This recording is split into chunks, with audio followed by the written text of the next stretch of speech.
Very good morning to all of you. स्वागत है आप सभी का बीके सिंह इंग्लिश क्लासेस के आज के इस बेहद ही खूबसूरत ट्यूटोरियल में।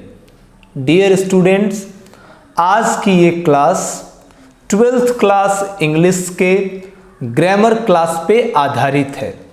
आज हम ग्रामर के बारे में कुछ ऐसे कंसेप्ट के बारे में पढ़ेंगे जो सीधे हमारे एग्जामिनेशंस में नंबर जोड़ने का काम करेंगे, मार्क्स जोड़ने का काम करेंगे। प्रीमियम क्लास के इस एपिसोड में मैं बीके सिंह आज आप सभी को वर्ब कंसेप्ट की जानकारी दूंगा। तो आइए इस क्लास को शुरू करते हैं। ये वर्ब कंसेप्ट की क्लास है और वर्ब से आपके एग्जामिनेशंस में ऑब्जेक्टिव क्वेश्चंस पूछे जाते हैं। वो ऑब्जेक्टिव क्वेश्चंस आप कैसे सॉल्व करेंगे, इस वीडियो लेक्चर के बाद आपकी ये प्रॉब्लम्स दूर हो जाएंगी। और ऐसे ही आपके एग्ज़ाम में जितने भी ग्रामर के टॉपिक बनते हैं, मैं उन सब टॉपिक पे क्लास लूँगा और आपकी परेशानियों को दूर करूँगा। तो वर्ब के बारे में जानते हैं हम लोग कि वर्ब एक ऐसा शब्द होता है जिससे किसी काम के करने या होने का पता चलता है। Verb denotes action.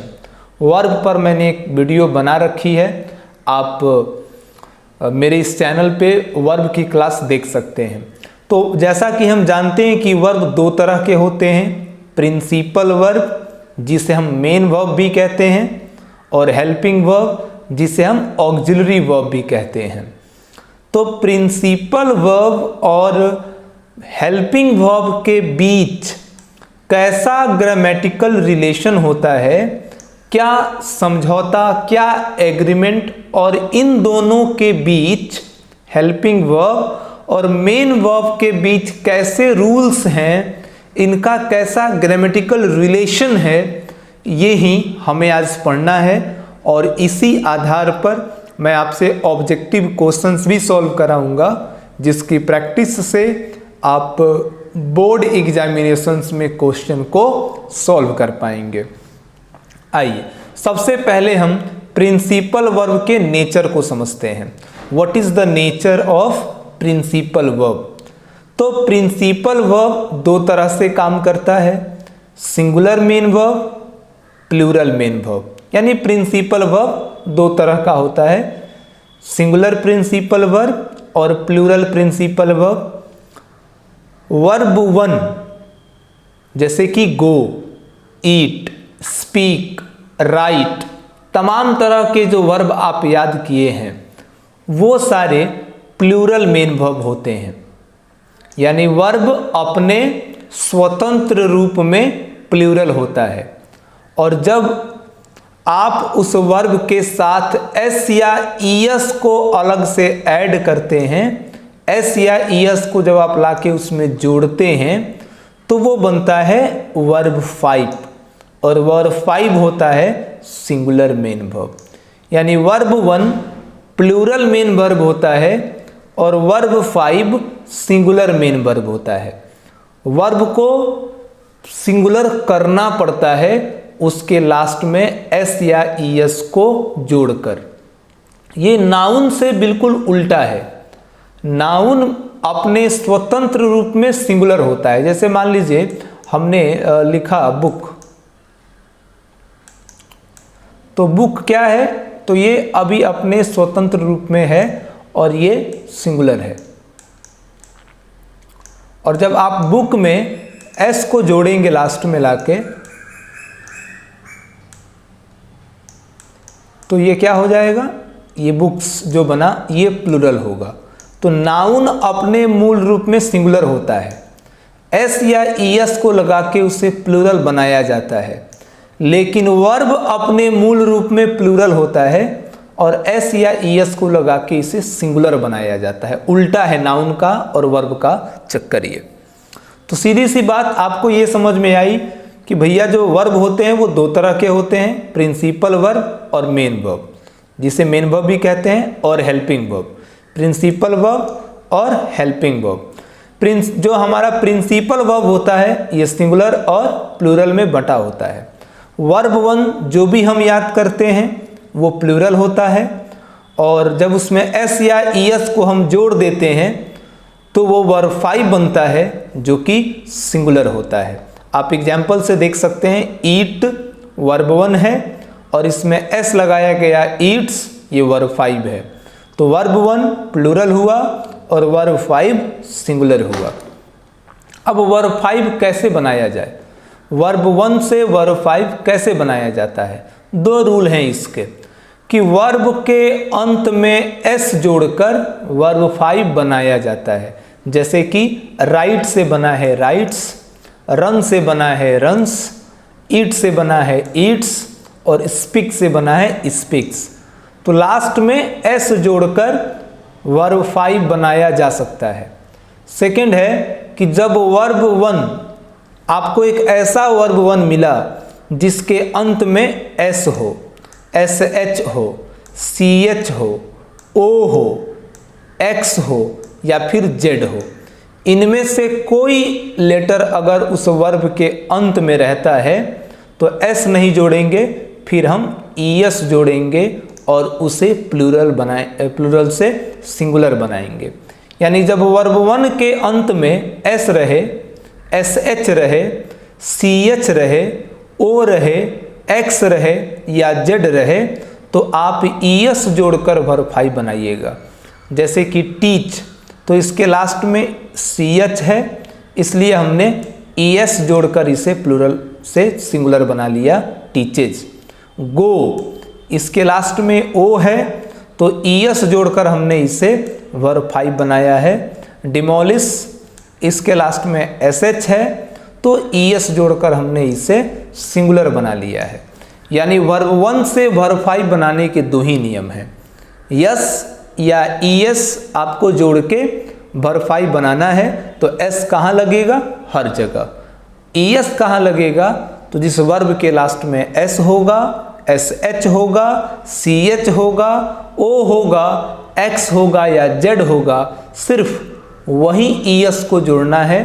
बाकी हर जगह आप ईएस जोड़कर, एस जोड़कर वर्ब 5 बना सकते हैं। आइए अब नेचर ऑफ हेल्पिंग वर्ब समझते हैं। मेन वर्ब का तो हो गया कि मेन वर्ब 2 तरह का होता है, singular main verb, plural main verb. Singular verb 5 को कहते हैं, प्लूरल वर्ब 1 को कहते हैं। वर्ब 1 से वर्ब 5 बनाया जाता है एस या ईएस को जोड़कर। कहाँ एस जोड़ना है और कहाँ ईएस जोड़ना है ये मैंने आपको बता दिया। अब हम बात करेंगे हेल्पिंग वर्ब के बारे में।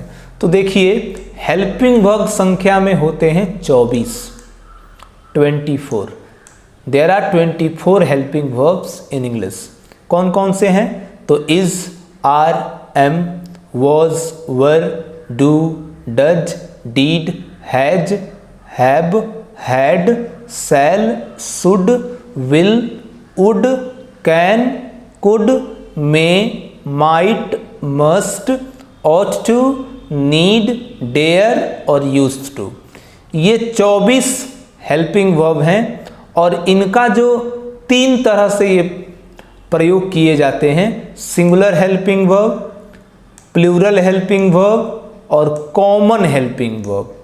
कॉमन हेल्पिंग वर्ब कहने का मतलब हुआ कि जो हेल्पिंग वर्ब सिंगुलर भी हो, प्लूरल भी हो। सिंगुलर के साथ भी जिसका प्रयोग हो सके, प्लूरल के साथ भी जिसका प्रयोग हो सके। आइए इन्हें और डिटेल में समझते हैं। सिंगुलर हेल्पिंग वर्ब में इज, डज, हैज और वाज को रखा गया है। ये सिंगुलर हेल्पिंग वर्ब हैं। इनका प्रयोग सिंगुलर सब्जेक्ट के साथ करना है। Plural helping verb are, do, have और वर। तो आर, डू, हैव और वर ये प्लूरल हेल्पिंग वर्ब हैं और इनका प्रयोग प्लूरल सब्जेक्ट के साथ करना है। लेकिन डीड, हैड और जितने भी मॉडल्स हैं, shall, will, should, would, can, could, may, might, must, जितने भी मॉडल वर्ब हैं सभी कॉमन हेल्पिंग वर्ब होते हैं। इनका प्रयोग सिंगुलर सब्जेक्ट के साथ भी आप कर सकते हैं और प्लूरल सब्जेक्ट के साथ भी आप कर सकते हैं। यानी हेल्पिंग वर्ब के 3 नेचर आपने देखे, singular helping verb, plural helping verb, common helping verb. इस चीज़ को याद रखना है हमें कि किसको सिंगुलर में रखा गया है, किसको प्लूरल में और किसको कॉमन में। अब आइए इनके रूल्स पढ़ते हैं, इनके रूल्स पे ध्यान डालते हैं। तो फर्स्ट रूल है is are am was verb का। Is are am was verb के बारे में मैं आपको बताऊं कि is are am was verb के साथ वर्ब फोर का प्रयोग किया जाता है। अब आप हेल्पिंग वर्ब और मेन वर्ब के रिलेशन को समझिए कि अगर आपके पास हेल्पिंग वर्ब रहता है इज, एम, आर, वाज या फिर वर, इन पांचों में से अगर कोई एक रहता है तो उसके तुरंत बाद जो मेन वर्ब हमें प्रयोग करना है वो वर्ब फोर होना चाहिए, यानी उसमें आईएनजी जुड़ा होना चाहिए। जैसे कि Yogesh is driving an old bike, इसमें देखिए ये हेल्पिंग वर्ब इज है, इसलिए इसके बाद जो मेन वर्ब आया है वो वर्ब फोर है, उसमें आईएनजी आपको दिख रहा है। The child were playing football, तो वर है यहाँ, और वाज वर्ब के तुरंत बाद भी जो वर्ब आएगा उसके अंत में आईएनजी होना चाहिए, वो वर्ब फोर होना चाहिए। और आई एम टीचिंग इंग्लिश, तो यहाँ एम के बाद भी जो वर्ब आई है उसमें आईएनजी है। यानी पहला रूल यही कहता है कि इज, आर, एम, वाज और वर्ब के ठीक बाद मेन वर्ब के रूप में वर्ब फोर का प्रयोग किया जाता है। ये रूल याद रखना है, इसी के आधार पे ऑब्जेक्टिव क्वेश्चन हमसे बनेंगे। अब और भी चीज़ हैं जो इज आर एम के साथ यूज की जाती हैं, जैसे कि is, are, am, was, were, इन हेल्पिंग वर्ब के तुरंत बाद आप टू लगाकर वर्ब वन का भी इस्तेमाल कर सकते हैं। अभी आपने पढ़ा था कि is, are, am, was, were के बाद वर्ब फोर का प्रयोग होना चाहिए, और सेकेंड रूल ये पढ़ रहे हैं कि is, are, am, was, were के बाद अगर टू लिख दिया जाए तो फिर आप मेन वर्ब वन का प्रयोग कर सकते हैं।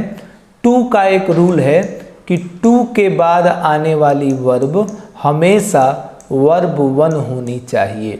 ये टू का एकदम कसम खा चुका है ये कि टू के बाद आने वाली वर्ब वन होनी चाहिए। Example, Yogesh is two by an old bike.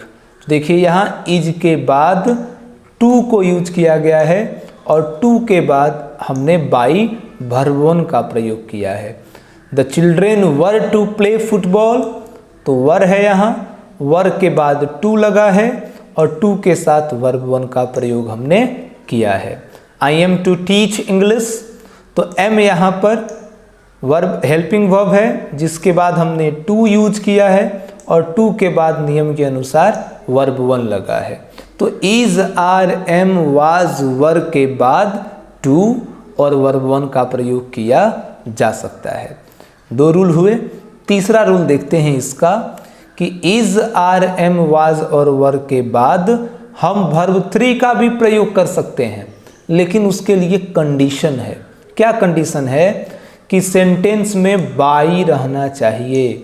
By मतलब वो सेंटेंस अगर पैसिव वॉइस का सेंटेंस है तो पैसिव वॉइस के सेंस में हम is, are, am, was, were के साथ वर्ब थ्री का प्रयोग कर सकते हैं। कैसे? तो देखिए यहाँ पे, यहाँ आर हेल्पिंग वर्ब था और यहाँ सेंटेंस में आगे हमको दिखा बाई। तो बाई हमें दिखा तो हमें ये समझ में आया कि ये जो सेंटेंस है वो अपने आप को पैसिव वॉइस में इंडिकेट कर रहा है। तो पैसिव वॉइस का ये सेंटेंस है और पैसिव वॉइस में वर्ब थ्री का प्रयोग किया जाता है। तो is, are, am, was, were के साथ हम वर्ब थ्री का भी प्रयोग कर सकते हैं अगर सेंटेंस में बाई लगा हो, जो ये इंडिकेट करता हो कि सेंटेंस पैसिव वॉइस का है। तो टॉट यहाँ टीच की वर्ब थ्री लगी है यहाँ। फिर यहाँ देखिए वर के बाद डिस्ट्रीब्यूटेड वर्ब थ्री का प्रयोग किया गया है क्योंकि हमें सेंटेंस में बाई दिख रहा है। यहाँ एम है, एम के बाद इनवाइटेड वर्ब थ्री का प्रयोग किया गया है क्योंकि बाई यहाँ पर दिख रहा है जिसका इंडिकेशन है पैसिव वॉइस की तरफ। तो 3 रूल्स आपने पढ़े। पहला रूल्स क्या था? पहला रूल्स था कि normally is are am was verb के बाद वर्ब 4 का प्रयोग होता है। दूसरा rule, is are am was verb के साथ 2 प्लस वर्ब 1 का प्रयोग होता है। और इज आर एम के साथ वर्ब 3 का प्रयोग हो सकता है अगर सेंटेंस में बाई हो, जिससे हमें ये पता चले कि सेंटेंस पैसिव वॉइस का है। तो ये 3 रूल्स थे is are am was verb से रिलेटेड, और इनके आधार पे ऑब्जेक्टिव क्वेश्चंस आपके एग्जाम में 110% पूछे जाते हैं। ये तीनों बातें अगर आपको याद रहती हैं तो ऑब्जेक्टिव क्वेश्चंस आप आसानी से सॉल्व कर सकते हैं। नेक्स्ट रूल्स की तरफ आते हैं। अब है डू डज डिड की बारी। तो डू डज और डिड के साथ हर स्थिति में वर्ब 1 का ही प्रयोग होता है। इसके अलावा कोई भी नियम नहीं है जिसमें डू डज डिड के बाद आप किसी दूसरे वर्ब का प्रयोग कर सकें। कोई रूल ही नहीं है। एक ही रूल है कि डू डज डिड के बाद वर्ब 1 का प्रयोग होना चाहिए। तो यहाँ देखिए, we do not support non violence, यहाँ डू लगा था इसलिए हमने यहाँ सपोर्ट वर्ब 1 का प्रयोग किया है। The government did not imagine it, यहाँ डिड है तो डिड के साथ हमने इमेजिन वर्ब 1 का प्रयोग किया है।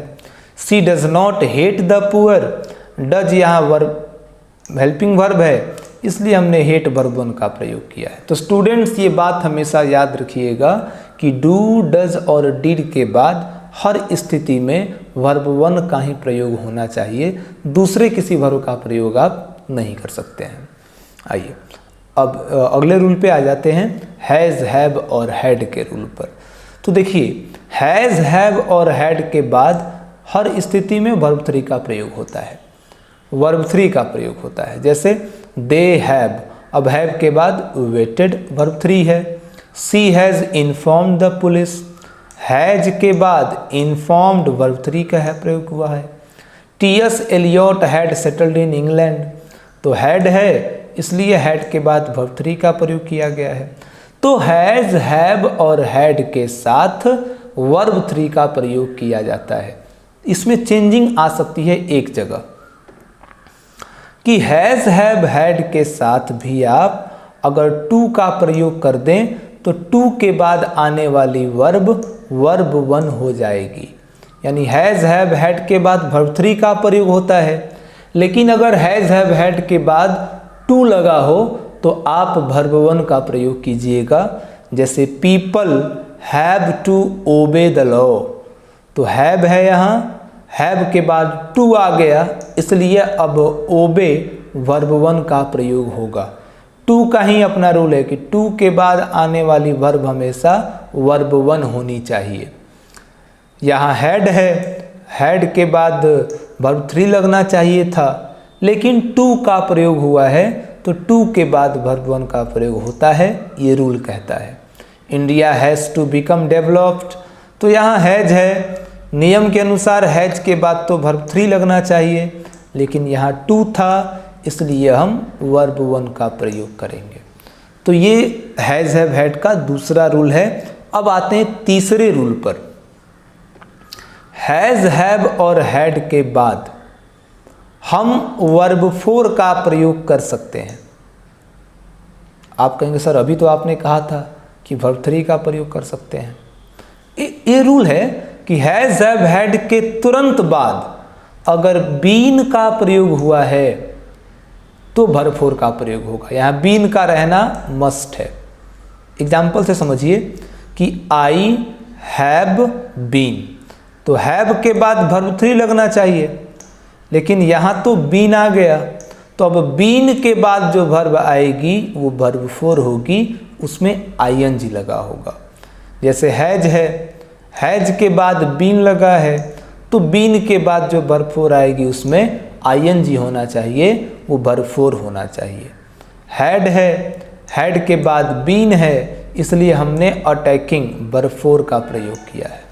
तो हैज़ हैव हैड के बाद अगर बीन का प्रयोग किया गया हो तो बीन के बाद आने वाली वर्ब फोर होती है। यानी हैज़ हैव हैड से रिलेटेड अभी तक रूल्स आपने पढ़ा। पहला कि हैज़ हैव और हैड के साथ वर्ब थ्री का प्रयोग होना चाहिए, ठीक है सर। दूसरा पढ़ा आपने कि हैज़ हैव हैड के साथ अगर टू लगा हो तो वर्ब वन का प्रयोग करना चाहिए। तीसरा पढ़ा कि हैज़ हैव हैड के साथ बीन लगा हो तो वर्ब फोर का प्रयोग करना चाहिए। चौथा रूल है इसका कि हैज़ हैव हैड के साथ बीन लगा हो तब तो वर्ब फोर होना चाहिए, लेकिन ये अलग रूल है कि हैज़ हैव हैड के साथ बीन लगा हो और सेंटेंस में कहीं बाई हो जो बता रहा हो कि सेंटेंस पैसिव वॉइस में है, तो फिर हम वर्ब थ्री का प्रयोग करेंगे। यानी हैज़ हैव हैड के साथ बीन हो और बाई हो तो वर्ब थ्री, और हैज़ हैव हैड के साथ बीन हो बाई नहीं हो तो वर्ब फोर का प्रयोग होता है। जैसे यहाँ देखिए आप, हैज है, हैज के बाद बीन है तो यहाँ वर्ब थ्री नहीं वर्ब फोर होना चाहिए था, लेकिन सेंटेंस में बाई है जो ये इंडिकेट कर रहा है कि ये पैसिव वॉइस का सेंटेंस है, इसलिए वर्ब थ्री का प्रयोग करना सही होगा। यहाँ हैड है, हैड के बाद बीन है, तब तो वर्ब फोर होना चाहिए था, लेकिन ये बाई आ गया जो पैसिव वॉइस की तरफ इंडिकेट कर रहा है, इसलिए वर्ब थ्री होना चाहिए। हैव है, हैव के बाद बीन है तो वर्ब फोर होना चाहिए था इसे, लेकिन बाई था इसलिए ये वर्ब थ्री हो गया। तो ये हैज़ हैव हैड के रूल्स हैं, इन रूल्स को ज़रूर याद रखिएगा, ये आपके काम आएंगे। अब बात करते हैं मॉडल्स की। तो मॉडल्स होते हैं shall, should, will, would, can, could, may, might, must, ought to, need, dare और यूज टू। ये जितने भी मॉडल्स होते हैं स्टूडेंट, इन सब के साथ हमेशा वर्ब वन का प्रयोग होना चाहिए। मॉडल्स के साथ हमेशा वर्ब वन का प्रयोग होना चाहिए। जैसे he can draw the map, तो कैन के बाद ड्रॉ वर्ब वन है। I use to wrestle in my youth, तो यहाँ यूज टू मॉडल्स है इसलिए वर्ब वन का प्रयोग हुआ है। मस्ट यहाँ मॉडल्स है इसलिए रिस्पेक्ट वर्ब वन का प्रयोग हुआ है। तो सभी मॉडल्स के बाद वर्ब वन का प्रयोग किया जाता है, लेकिन अगर इन मॉडल्स के बाद हैव लिखा हुआ मिले आपको, तब आप वर्ब थ्री का प्रयोग कीजिएगा। जैसे कि शुड एक मॉडल्स है, इसके जस्ट बाद हैव का प्रयोग किया गया है, इसीलिए हेल्प्ड वर्ब थ्री लगाना यहाँ करेक्ट माना जाएगा। मस्ट एक मॉडल्स है, इसके तुरंत बाद हैव का प्रयोग हुआ है, इसलिए अब आने वाली वर्ब थ्री है, गॉन है। कुड एक मॉडल है, तो इसके बाद हैव लगा है, हैव के बाद वर्ब थ्री का प्रयोग होना चाहिए। याद रखिएगा कि मॉडल्स के बाद कभी भी हैज या हैड का प्रयोग नहीं होता। मॉडल्स के बाद ना तो आप हैज लिख सकते हैं और ना ही आप हैड लिख सकते हैं। मॉडल्स के बाद केवल हैव का प्रयोग होता है, हैज़ और हैड का प्रयोग नहीं होता। मॉडल्स के कुछ और भी रूल हैं कि मॉडल्स अगर है और सेंटेंस में कहीं बाई दिख रहा है जिससे आपको पता चल रहा है कि ये पैसिव वॉइस में हो सकता है, तो भी वर्ब थ्री का प्रयोग होगा, लेकिन शर्त यह है कि उस समय मॉडल्स के तुरंत बाद आपको लिखना होगा बी ई। यानी मॉडल्स के बाद बी आपको मिले तो वर्ब थ्री का प्रयोग कर दीजिए। जैसे she can be taught by you, sorry ये बाई होना चाहिए था, हर जगह बी हो गया है।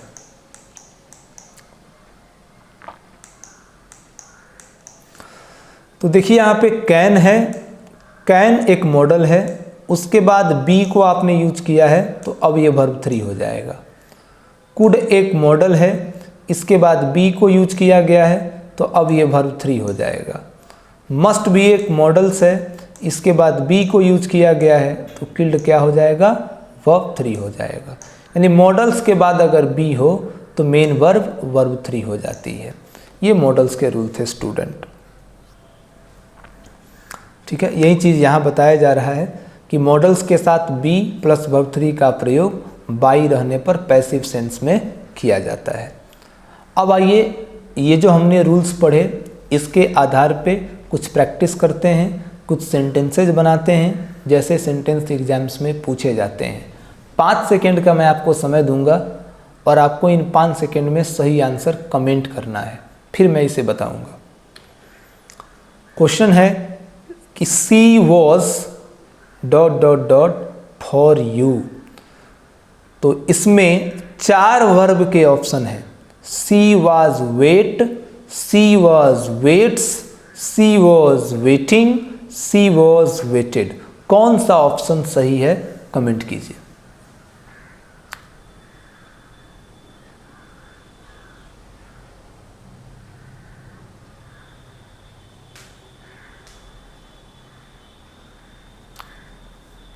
जी, आप देखिए कि आपने पहला रूल पढ़ा था कि इज, आर, एम, वाज और वर के बाद वर्ब 4 का प्रयोग किया जाता है, इसलिए राइट वेटिंग का ऑप्शन करेक्ट ऑप्शन है। वेटिंग वर्ब 4 है और यहाँ वो सही है। अगला सेंटेंस है कि the children are dot dot dot by me. यहाँ कौन सा वर्ब आपके अनुसार सही लगता है, किस वर्ब का प्रयोग मैं वहाँ करूँ? The children are teaching, the children are teachers, the children are taught, the children are teach. कौन सा ऑप्शन सही है बताइए।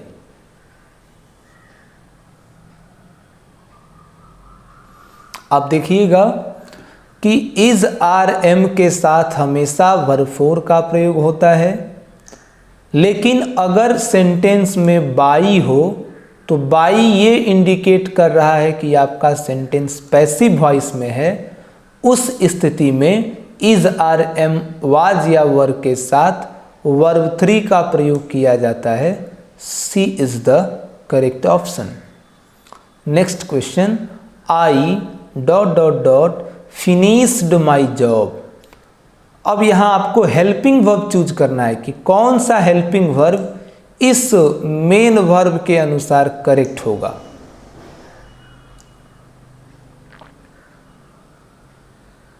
मेन वर्ब अभी आपका वर्ब 3 में है, फिनिश्ड वर्ब 3 है, तो यहाँ कौन सी हेल्पिंग वर्ब आप रखेंगे? आप जानते हैं कि आई के साथ अगर हम एम लगाएं तो आई के साथ एम लगता है, लेकिन एम के बाद वर्ब 4 लगता है और फिनिश्ड वर्ब 3 है, इसलिए एम नहीं होगा। वाज के साथ भी वर्ब 4 लगता है, लेकिन फिनिश्ड वर्ब 3 है तो वाज भी नहीं होगा। डू के साथ वर्ब 1 का प्रयोग किया जाता है और फिनिश्ड वर्ब 3 है, इसलिए डू भी नहीं होगा। हैव के साथ वर्ब 4 का प्रयोग नहीं होता, हैव के साथ वर्ब 3 का प्रयोग किया जाता है और फिनिश्ड वर्ब 3 है, इसलिए ये हैव का ऑप्शन यहाँ करेक्ट है। I have finished my job. Next question की तरफ आते हैं। The farmers dot dot dot sell their lands. आप देखिए कौन सा हेल्पिंग वर्ब यहाँ सही होगा बताइए।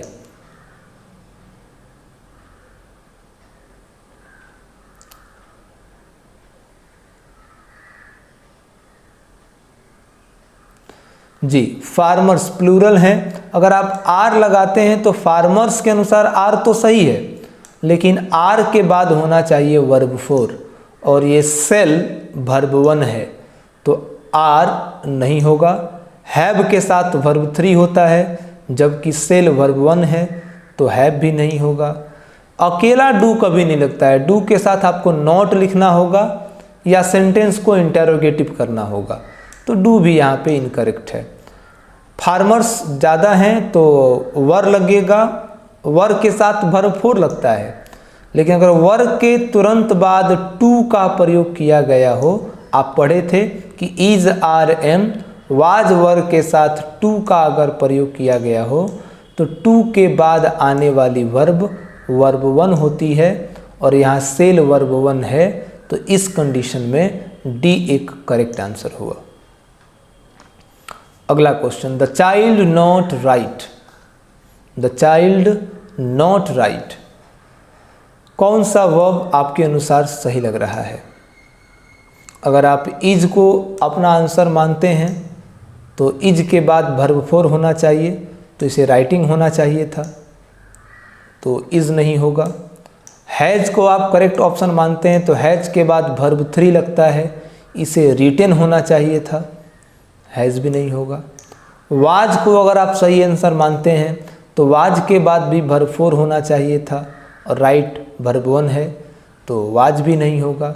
डू, डज और डीड के साथ वर्ब वन का प्रयोग होता है, तो देखिए डज यहाँ लिखेंगे, उसके बाद नॉट आ जाएगा, राइट वर्ब वन है, तो डू डज और डिड के बाद वर्ब वन लगता है, ये ऑप्शन यहाँ सही है। नेक्स्ट क्वेश्चन कि a man has been dot dot you, तो यहाँ कौन सा ऑप्शन होगा बताइए, कौन सा मेन वर्ब सही ऑप्शन है?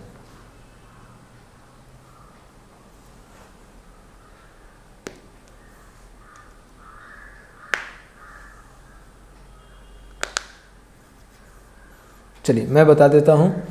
हैज के साथ अगर बीन का प्रयोग किया जाए, हैज बिन, हैव बिन या हैड बिन, तो मेन वर्ब वर्ब फोर हो जाती है, कॉलिंग का आंसर यहाँ सही ऑप्शन है। आगे क्वेश्चन है कि my sister posted the letters, posted यहाँ वर्ब थ्री है, तो कौन सी हेल्पिंग वर्ब आप लगाएंगे इस सेंटेंस में?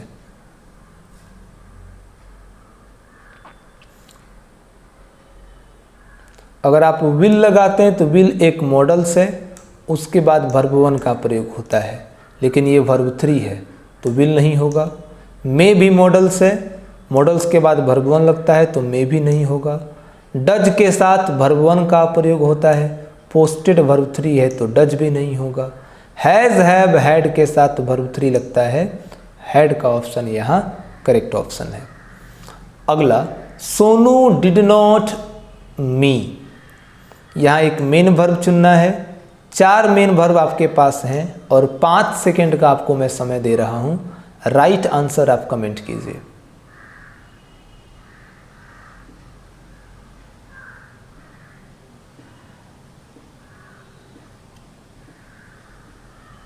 देखिए आपने पढ़ा कि डू, डज और डीड के बाद हमेशा वर्ब वन का प्रयोग होना चाहिए, तो वर्ब वन आइडेंटिफाई का ऑप्शन सही है।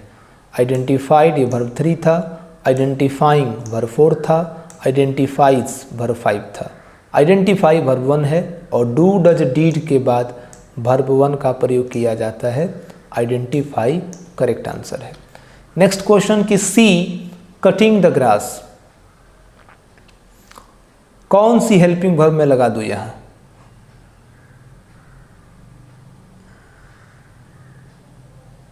बताइए, कमेंट कीजिए आंसर। अगर आप डज लगाते हैं तो डज के बाद वर्ब वन होना चाहिए और कटिंग यहाँ वर्ब फोर है, तो डज इनकरेक्ट होगा। अगर आप हैज़ लगाते हैं या हैव लगाते हैं तो हैज़, हैव के बाद वर्ब थ्री होना चाहिए, लेकिन कटिंग यहाँ वर्ब फोर है तो ये हेल्पिंग वर्ब भी नहीं होंगे। लेकिन वहीं अगर हैज के बाद बीन का प्रयोग हो जाए तो बीन के बाद वर्ब फोर लगता है और कटिंग वर्ब फोर है, इसलिए ये ऑप्शन सही ऑप्शन है। नेक्स्ट क्वेश्चन कि Mohit will dot dot dot the letter, कौन सा ऑप्शन सही लग रहा है आपको, जरा बताएंगे?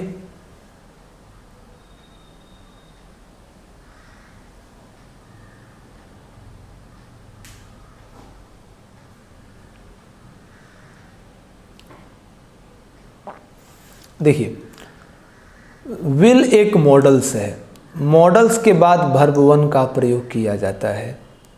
रीड्स वर्ब फाइव है तो ये गलत होगा।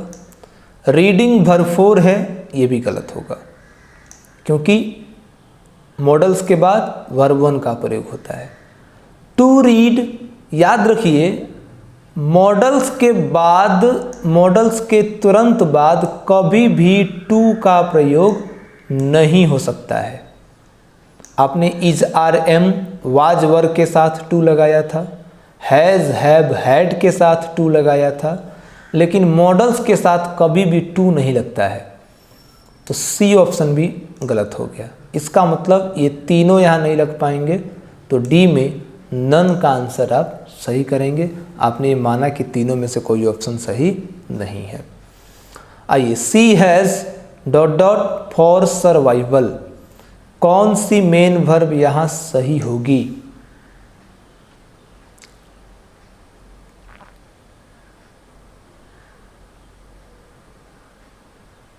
जल्दी से बताइए। हैज है, हैज के बाद वर्ब 3 होना चाहिए। अर्न वर्ब 1 है, गलत होगा। हैज के बाद वर्ब 3 होना चाहिए। अर्निंग वर्ब 4 है, गलत है। हैज के बाद वर्ब 3 होना चाहिए। अर्न्स वर्ब 5 है, गलत है। हैज के बाद वर्ब 3 होना चाहिए। अर्नड वर्ब 3 है, सही है। और ई ऑप्शन तो होता नहीं है, मतलब मैं बताने की कोशिश कर रहा था कि अगर अर्नड का ऑप्शन नहीं होता तो हैज के बाद टू लगा सकते हैं और टू के बाद वर्ब 1 लगा सकते हैं, तो ये ऑप्शन भी सही हो सकता था। आप जानते हैं कि 5वां ऑप्शन आपके एग्जाम में नहीं आता, 4 ऑप्शन ही होते हैं, तो ये मैंने समझाने के लिए आपको दे दिया है कि हैज के बाद या तो वर्ब 3 लगेगा, ठीक है सर, या फिर टू के साथ आप वर्ब 1 लिख सकते हैं, ठीक है। Next question, Meera not count the coins, बहुत अच्छा क्वेश्चन है ये बताइए इसका कौन सा हेल्पिंग वर्ब मैं लगा दूं यहाँ?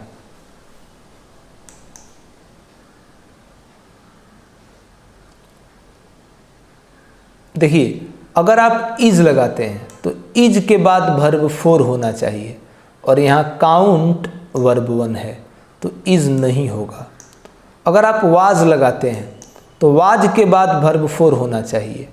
काउंट वर्ब 1 है, वाज भी नहीं होगा। हैज़ लगाते हैं तो हैज़ के बाद वर्ब 3 होना चाहिए। काउंट वर्ब 1 है, तो हैज़ भी नहीं होगा। डू डज डीड के बाद आप वर्ब 1 का प्रयोग कर सकते हैं, ये वर्ब 1 है, तो यहाँ डज का ऑप्शन सही ऑप्शन है। अगला क्वेश्चन इंटेरोगेटिव है, you waiting for the bus, बताइए क्या लगा दिया जाए यहाँ?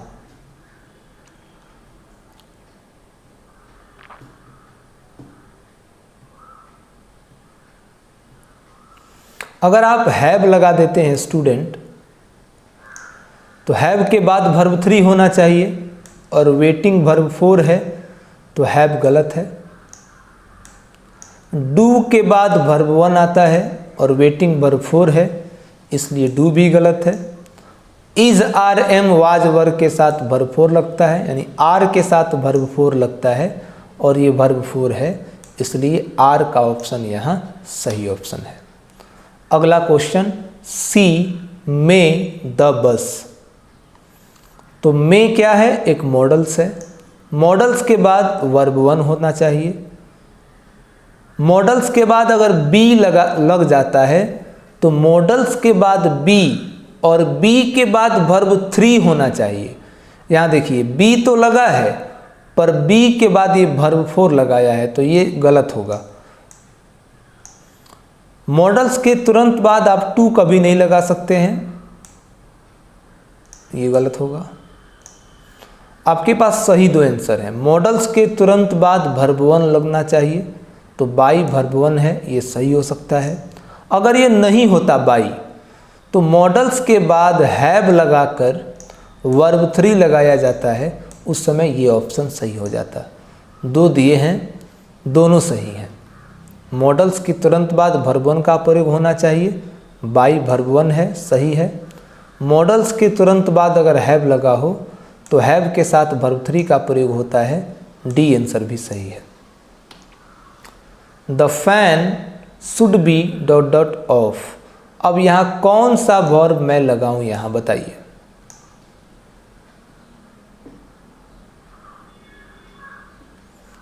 शुड मॉडल्स है, उसके बाद लगा है बी, तो मॉडल्स के साथ जब बी लगता है तो बी के बाद वर्ब 3 लगता है, स्विच्ड वर्ब 3 है, ये आंसर सही होगा। अब हम लोग इस क्लास के अंत तक पहुंच रहे हैं। Ram and Suraj ... been going, कौन सी हेल्पिंग वर्ब लगा दूं मैं यहाँ, बताइए। बीन किसके साथ लगता है, हैज, हैव या हैड? बहुत सीधा क्वेश्चन था, हैड का आंसर सही है। तो स्टूडेंट्स, यही थी आज की क्लास। इस क्लास में आपने देखा कुछ ऐसे वर्ब्स के बारे में, मेन वर्ब और हेल्पिंग वर्ब के बीच का जो रिलेशन था उसे मैंने बताने की कोशिश की। इस रूल्स को आप अपनी कॉपी में नोट कीजिए और ये जो मैंने प्रैक्टिस कराई है इसको एक बार और देखिएगा। Thank you very much. मिलते हैं अगली वीडियो क्लास में। कल की क्लास भी ग्रामर की क्लास होगी, कल भी सीखेंगे कुछ नई चीज़ें। Thank you.